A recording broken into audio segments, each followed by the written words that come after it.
Hello everyone, this is Karan from IIT Delhi and I welcome all of you to my YouTube channel. In this video, we will be starting with Stereochemistry crash course for IIT JAM 2022 chemistry examination. If you are new to our channel, then please subscribe our channel and press the bell icon for more updates. So let's get started. So today we will be covering this is the part 1 of stereochemistry, in which I will be covering absolute nomenclature. Okay, there are two types of or you can say absolute configuration. There are two types of configurations, one relative, second one is absolute. Relative, we give DL according to glyceraldehyde and so on. So absolute nomenclature means RS configuration, and in which we have to set priorities of the atoms attached. Suppose this is a chiral center and here we have element A, B, C, D groups attached. We have to prioritize them according to CIP rules. What are the CIP rules? Let's get back to them. So first rule states that you have to check them in sequence. First of all, you have to check them in sequence. So the first rule states that check the atomic number.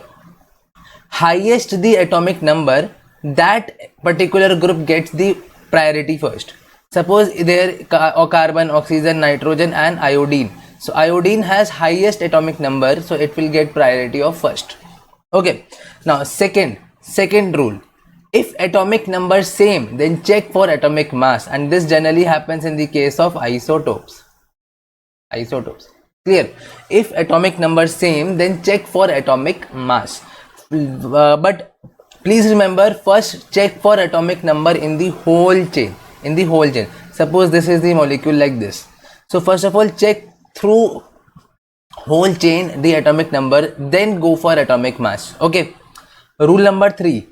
If first attachment same, then check for second attachment and so on. This is very, very obvious.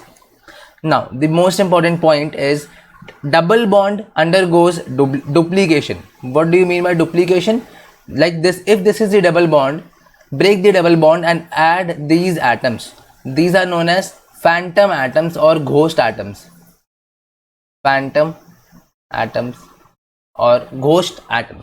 Clear? And if it is triple bond, then you have to do triplication.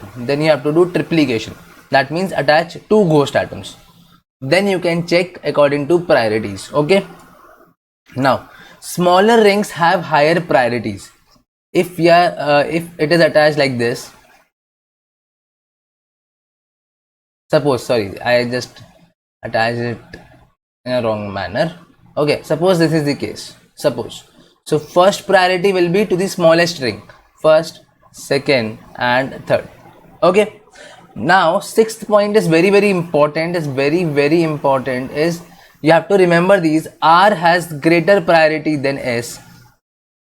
RR is greater than SS is greater than SR is equal to RS. These are the configurations. Z is greater than E. This I will be telling you in the later part of this video. So please stay tuned till the end. And if you are liking the video, then do hit the like button. Okay. Cis has higher priority than trans. And atom has higher priority than lone pairs. This will be used in case of amines. Clear? So if you have a 3-degree amine which has a lone pair only, and you have a 2-degree amine, so this will be treated as a higher priorities, but depends upon the R case also. But remember, if everything is same, then atom has higher priority than the lone pair.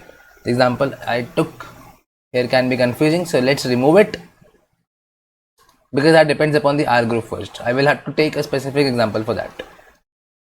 Okay, so I guess, or I think, or I hope that all these 6 rules are clear to you. First of all, check atomic number. Then if atomic number is same, then go to the atomic mass. First of all, check in the whole chain, then go for atomic mass. Then third, first attachment same, then go for second attachment. Then fourth, if double bond is there, then do it duplication. If triple bond is there, then do triplication. Smaller rings have higher priorities. R is greater than S. RR is greater than SS is greater than SR is equal to RS. Z is greater than E. This I will be teaching you in the later half of this video. and cis is greater than trans, and atom is greater than lone pair.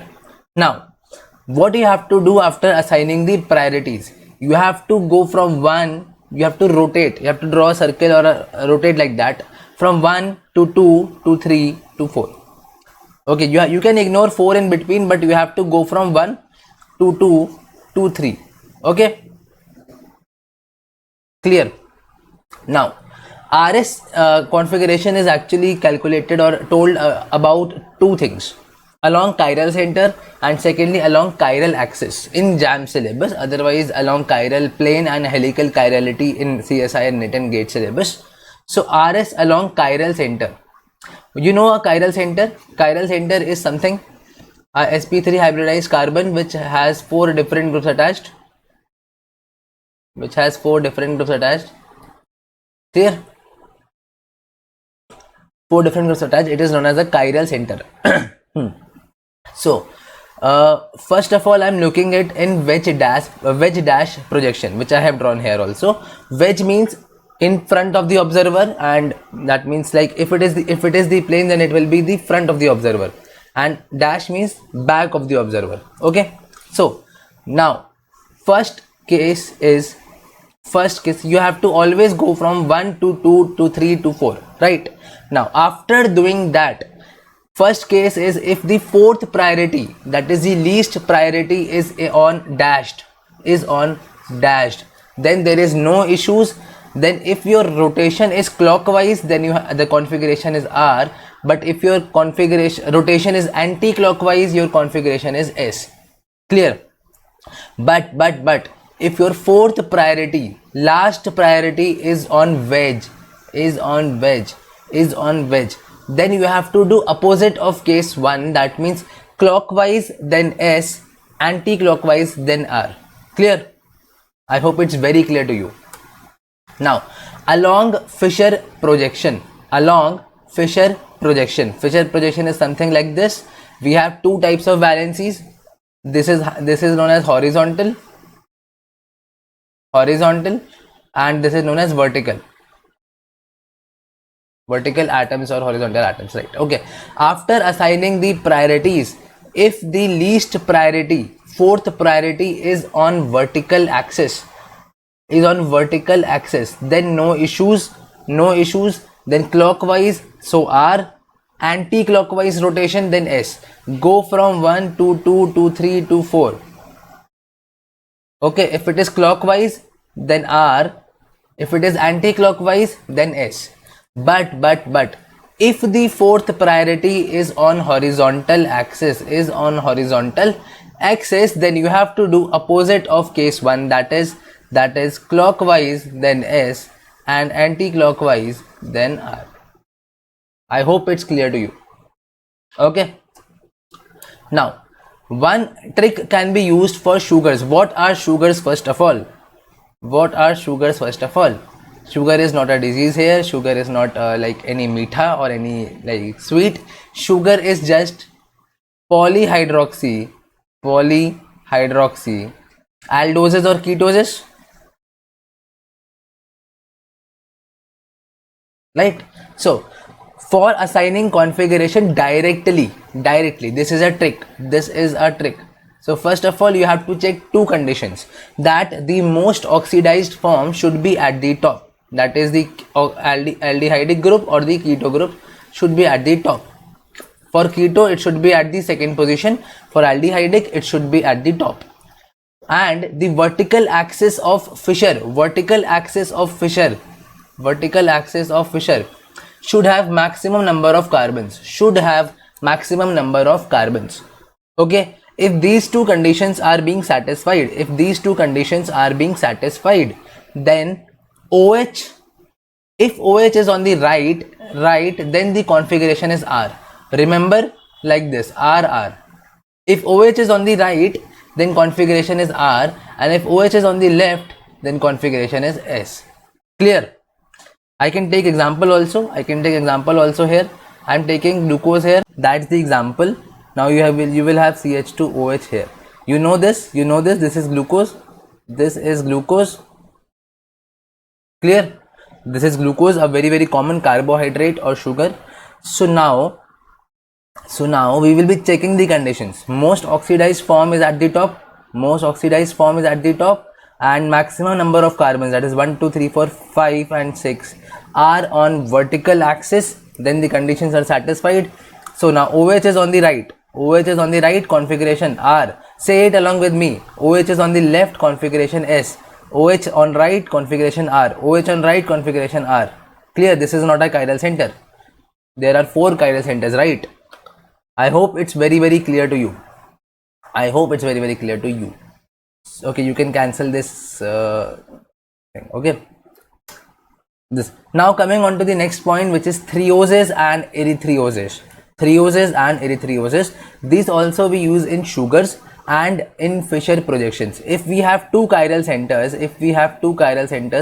and not even chiral centers necessary, but you have these 2 groups like this, like you have Fischer projection and 2 groups are mentioned there. So if both of these groups are on same side, then you say that is erythriose. Okay, and if these 2 groups are on opposite side, then we say that they are threose. Now how to remember? Like erythriose, E, these both are on same side.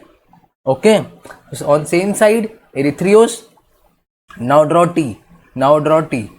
C, opposite side to threose. Clear? I hope it's very very clear to you. Okay, now coming on to the next point, that is RS along chiral axis. First of all, the condition is, sorry, the compound should be optically active. The compound should be optically active. That means it should be chiral. That means POS should be absent, COS should be absent. That means plane of symmetry should be absent, center of symmetry should be absent.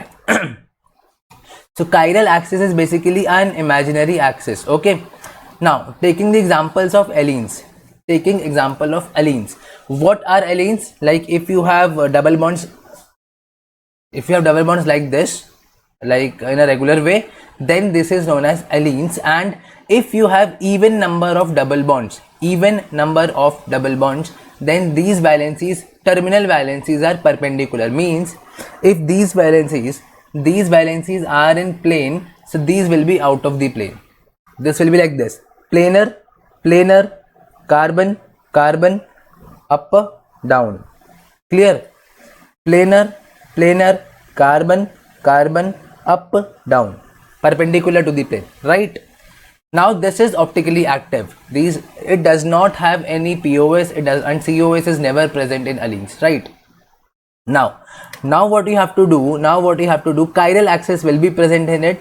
So you have to draw an imaginary line from planar to the perpendicular part. Planar part is always prioritized. Now you have to give the priorities to the planar part first, then to the perpendicular part. Now you have to give priorities to this. How will you give priority? Again, according to the CIP rules, that is according to the atomic number first. So first will be given to this higher atomic number, then second this. Okay, now come here. Now come to the perpendicular part. Again give the priorities here. So third and fourth. Okay, now rotate from 1 to 2 to 3. Okay, 1 to 2 to 3. Okay, so this is your clockwise, but your fourth priority is on wedge, so answer will be S. Clear? Now coming on to EZ nomenclature, very very important. It is done for alkenes, and or you can say odd number of double bonds in allenes, because if there are odd number of double bonds in allenes, they will be planar. So don't get confused. First of all, we will have in alkenes like this. What are alkenes? Like this. Okay, now priority should be given according to the CIP rules. Again, if higher priority groups are on same side, then it is known as Z. And if higher priority groups are on opposite side, then you have to give the configuration as E. Okay, very very important. See, higher priority groups, numbering of priority on this carbon first is this, numbering of priority on this carbon first is this, both are on same side, so it is Z. Now here both are on opposite side, it is E. Now very important point, there is no relation of cis and trans and E and Z, because if it is cis then it can be Z or E as well. If it is trans, it can be Z or E as well. You can get this in the statement form in MCQ or MSQ. So just remember, there is no relation of cis and trans with E or Z. So this was our stereochemistry crash course part 1. I hope it is understood. I hope you must have understood this video. It's very very clear. Do like the video. Do share it with your friends. Sharing is caring. Sharing matters a lot. Do share it everywhere, support the channel, and stay tuned for the next video only on Chemistry with Karan. Thank you so much.